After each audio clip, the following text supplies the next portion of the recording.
The Scottish pop star died suddenly on April 20 at home, and his family announced the sad news to his fans. The cause of his death has now been confirmed at Poplar Coroner's Court, with the coroner Madam Hassel presiding over proceedings. Les wife, Pico Keiko, and their son Juby were in attendance as the cause of death was revealed. Madam Hassel said Les died of a number of natural causes, including long-term blood pressure. She said, "It was partly natural, it was long-term high blood pressure, and it was partly a consequence of the long-term excessive use of alcohol and drugs. In terms of a determination, the only proper thing for me to do is explain that.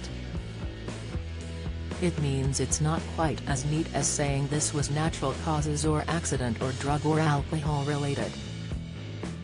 It was drug and alcohol related in the sense it was the long-term use of drug and alcohol abuse." The coroner clarified that Les had not abused substances on the day of his death. She continued, "It was not an abuse of drug and alcohol used that day. The toxicological analysis was negative, no alcohol, no drugs. This wasn't an overdose. It wasn't an alcohol binge. I make the determination Leslie McKeown died from a combination of a natural cause, being long-term blood pressure, and the long-term effects of alcohol and drugs." Les family took to social media to share the latest update on his death. Juby paid tribute to his dad in a poignant tribute signed by both him and his mother.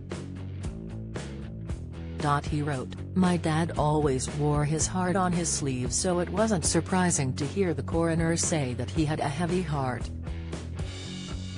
Pico burst into tears as the coroner read out her statement during the inquest, according to SWNS.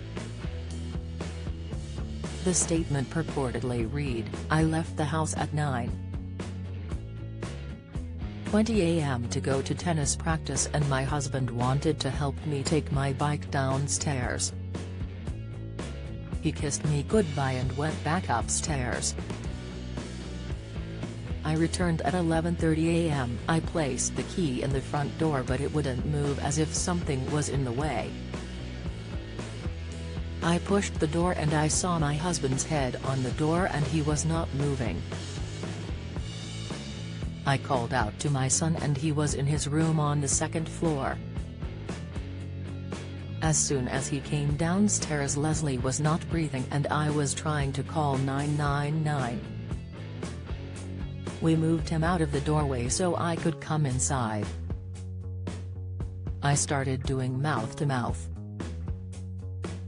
My husband was pale but still warm. I got my phone out to call the ambulance, but it wouldn't go through as it was still connected to my bike's Bluetooth. I saw a man passing by and asked him to call an ambulance. My son and I continued chest compressions and mouth-to-mouth. The ambulance arrived around 20 minutes later.